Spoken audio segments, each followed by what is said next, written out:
प्रिय विद्यार्थियों, अॼु पाण एमए प्रीवियस जे सेकेंड पेपर चूंड सिंधी मज़मून हल्दी घाट जी लड़ाईअ जे बारे में ॼाण हासिल कंदासीं। ही मज़मून जेको आहे होचंद गुरबख्शनाणीअ लिखियो आहे। हिन में लेखक ॿुधाए थो त जॾहिं राजपूतनि ऐं मुग़लनि जी पंहिंजो पाण में लड़ाई थी तॾहिं राणे प्रताप कहिड़ीअ तरह सां उन में जीत हासिल कई, उन जे बारे में ही सॼो बयानु लिखियलु आहे। इन में ॿुधाए थो त हल्दी घाट जी जेका लड़ाई थी उन में छा हो, उन जे बारे में असांखे हिन ॼाण ॾिनी आहे। हिन में ॿुधाए थो त सलीम जेको अकबर जो पुटु हो, उन जे उहो वॾे लश्कर सां गजंदड़ शींहं वांगुरु राजपूताना जा मैदान लताड़ींदो मींहुं माच कंदो अॻिते वधियो ऐं उदयपुर जे राणे खे मारे मात करण जे ख़्याल में मऊ हो, माना उन में गुलतान हो। उन्हीअ बहादुर राणे खे अकबर पंहिंजे आण मञाइण वास्ते घणेई हीला वस कया, पर हू बिना बाज़ न थे आयो। हिन कसम खयो हो त पंहिंजी रियासत खे गैर क़ौम जे माण्हुनि खां बचाइण लाइ पुॼंदी आर की न घटाईंदुसि, बल्कि इन्हीअ कोशिश में सिर ॾींदसि। पर इहा का हिन लाइ आसान ॻाल्हि कान हुई। ख़ुदि उहे माण्हू जिन लाइ हिन पंहिंजे सिर जो साॻियो न थे कयो, माना सिर जी परवाह न थे कई, से बि दुश्मन सां अंदरूनी तौरु मिलत में हुआ। माना जेके राणे प्रताप सां गॾु हुआ, हिन जो ख़ुदि जो भाउ हिन ऐं जेको हिन जा ॿिया साथी हुआ, हिन जो चाचो, उहे पिणु हिन जे जेके हो बरख़िलाफ़ थी बीठा हुआ। इन ई करे हिनखे तमामु घणी मशक़त करणी पई हुई पंहिंजे क़िले खे बचाइण जे लाइ। अंदरूनी तौरु मिलत में हुआ, पर वॾे दुख जी ॻाल्हि हीअ हुई जो संदसि मिटनि माइटनि मां के संदसि बरख़िलाफ़ थी बीठा हुआ। संदसि सॻो भाउ हमले कंदड़ लश्कर सां हमराह हो ऐं राजा मान सिंह जो संदसि वेझो अज़ीज़ हो, सो उन्हीअ लश्कर जो सिपह सालार हो। पर इन्हीअ करे राणे प्रताप सिंह जी हिमत का घटिजी कोन वई हुई। पाण नओं जोश अची वियो हुअसि। अरावली जबलनि जे विच में जा क़रीब 40 कोह हम चौरस माथिर हुई, तंहिंखे पंहिंजो पनाहगाह कयो हुअईं। माथिर जे चौगिर्द ऊचनि अरडनि डूंगरनि जसूं कतारूं लॻियूं पियूं हुयूं ऐं मंझि लंघनि जो पेचरो सोढ़नि लकनि विच हूं, माना उन जे विच मां जेको रस्तो हो, जंहिं रस्तनि तां ही वेंदो हो, उहे तमामु सन्हियूं सन्हियूं घिटियुनि वांगुरु हुयूं ऐं उन्हनि मां ई लंघे मुग़लनि जे मथां जेको हमिलो ते कयईं। इन्हीअ हंधि राणे 23,000 सवार ऐं ॿिया प्यादा आणे कठा कया हुआ। एतिरे थोरे लश्कर सां मुग़लनि सां जंग जोड़ण जो पको इरादो कयो हुअईं। सलीम, जंहिंखे घर मोटण जी उणितण हुई, सो धूकींदो माथिर में घिड़ी पियो, मतिलबु उन लड़ाईअ जे मैदान में घिड़ी पियो। राजपूतनि संदसि लश्कर ते तीरनि जा वसकारा मचाया, पर शाही तोपखाने मथियुनि बाहि जी पलट कई। राजपूत फ़ौजनि हिक ॿिए पुठियां मुग़लनि सां सिरवेच थी घणेई चोटूं खाधियूं, पर खेनि अॻिते वधण खां बिना रोके न सघियो। राणो प्रताप ओॾी महिल सनानु पाणी करे पंहिंजे 20,000 चूंड बांकनि यानी बहादुरनि सां गॾु नेरनि करणु वेठो हो। चित्तौड़ जे नाबूद थी वञण खां पोइ हिन कसम खणी छॾियो हो त जेसिताईं राजपूतनि जो महत वरी मथे न थींदो, जेसिताईं राजपूतनि जो मुंहुं मथे न थींदो, तेसिताईं या सोन या चांदी या ॿिए कंहिं धातु जे बर्तन में रोटी न खाईंदुसि ऐं न सेज पलंग ते सुम्हंदुसि। इन्हीअ करे ताम माना नेरनि जेका हुई केवड़े जे पननि में परछी वेई हुई। जेके पेपर जा पन थींदा आहिनि, उन्हनि जे पननि में हिनखे नेरनि मिली हुई।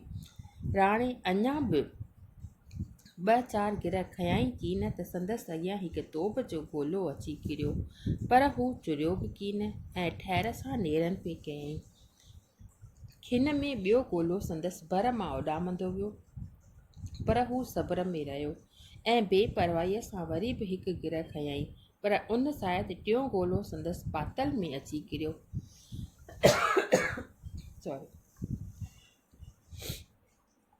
बसि हाणे हिन खां वधीक सठो न थियो। खाधो छॾे उथी खड़ो थियो। हथ मुंहुं धोई पंहिंजे सूरमनि खे माना बहादुरनि खे हकल करे चयईं, माना ज़ोर सां पुकारे चयईं त ए बलवान ऐं पहलवान मित्रो, हिन युद्ध मां पाण बचाइणु मुश्किल आहे। वतन जी आज़ादीअ ख़ातिर या सोभ करणी अथव या सिर ॾियणो अथव। इहो हवालो आहे, मतिलबु असांखे या त जीत हासिल करणी आहे या मरी मिटिजणो आहे पंहिंजे वतन जे आज़ादीअ जे ख़ातिर। असां जूं नीतियूं ऐं नियम टोड़िया विया आहिनि, असांजा घर टोड़िया विया आहिनि, असांजा मंदर ऐं बड़ियूं भ्रष्ट कयूं वयूं आहिनि, असांजी मानी मुखनि मां खसी वई आहे।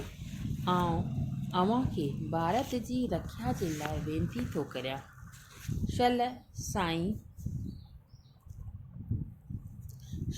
साईं अव्हां में सघ विझे। कहिड़ो राजपूत हिन संसार जी खिण भंग सुखनि लाइ पंहिंजो धर्म छॾींदो।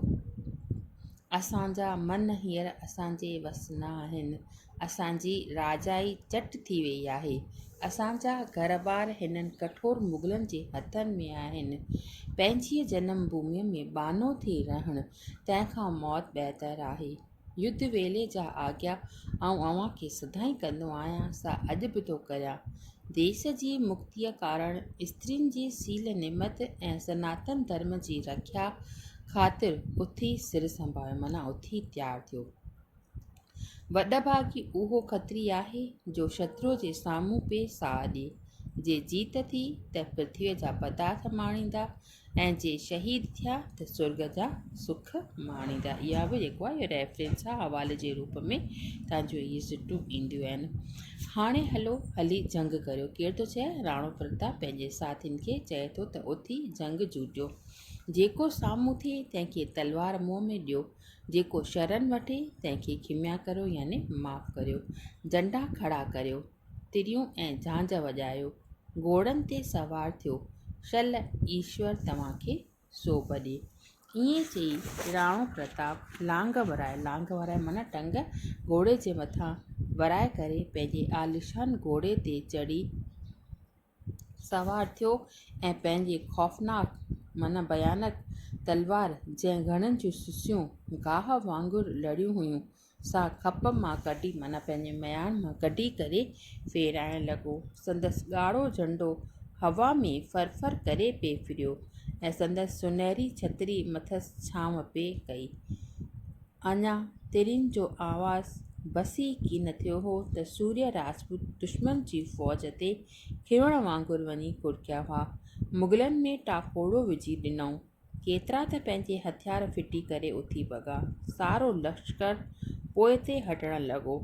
राणो ऐं संदसि चूंड राजपूत रत जूं नदियूं चीरींदा ऐं ढूंढुनि जा ढेर लताड़ींदा वधंदे विख पाईंदे पे अॻिते वधिया।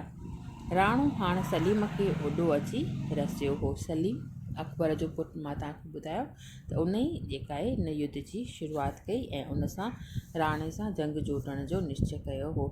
सलीम हाथीअ ते सवार हो ऐं पहलवाननि चौधारी पहिरो पे ॾिनुसि, पर राणे नका कई हम नका कई दम।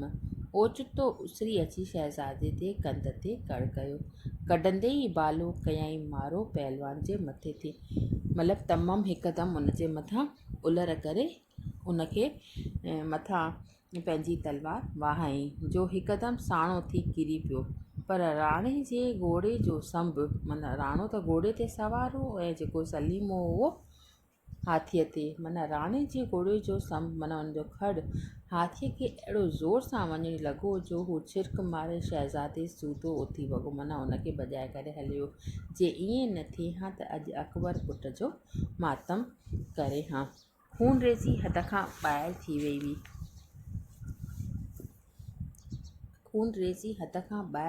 हुई। मुगलनि शहज़ादे खे अहिड़े जोखाइती हालति में ॾिसी राणे ते उलर कई, पर राणे खेनि वरी हटाए पे परे कयो। परियां राजा मानसिंह पंहिंजे घोड़े सवार समेत राणनि ते तीरनि जूं वर्खाऊं पे कयूं, पर ही बेपरवाह रहियो। केरु? राणो प्रताप बेपरवाह रहियो। हू त पंहिंजे ई उन में धुन में हो, उन्हनि जे मथां उलर करे पे लड़ियो। अञा बि संदसि ॻाढ़ो झंडो हवा में पियो फड़कियो ऐं तिखी तरार वञी संदसि ॻाढ़ो झंडो हवा ऐं तिखी तरार वञी राणे ते तीरनि जी वर्खाऊं पिए कयूं, पर हीउ बेपरवाह रहियो। अञा बि संदसि ॻाढ़ो झंडो हवा में पिए फड़कियो ऐं तिखी तरार विॼ वांगुरु पिए झलका ॾिना ऐं संदसि घोड़ो वाच वांगुरु पिए उॾाणो। कंहिंखे बि साणसि सिरजेश थियण जी हिमत कान थी। जीअं हू बुखायल शींहं मिसल मुगलनि विचूं वाट कंदो पियो वियो, तीअं हाकारो हणी पिए चयईं, किथे आहे मानसिंह, किथे आहे इहो नमक हराम दुष्ट, छो नथो अचे दूबद ते। अहिड़ी तरह जेको आहे खाणो उन्हनि सां लड़े पियो। कहिड़ी तरह अञा बि उन्हनि जे दरपेश आयो ऐं उन्हनि सां लड़ी करे पंहिंजो पाण ते जीत हासिलु करण जी कोशिशि पिए कयईं। त उन्हनि जे बारे में अञा बि हिन जो ज़िक्र आहे। अॼु बसि एतिरो ई, बाक़ी जेको पार्ट आहे उहो पाण नेक्स्ट उन में कंदासीं बयानु।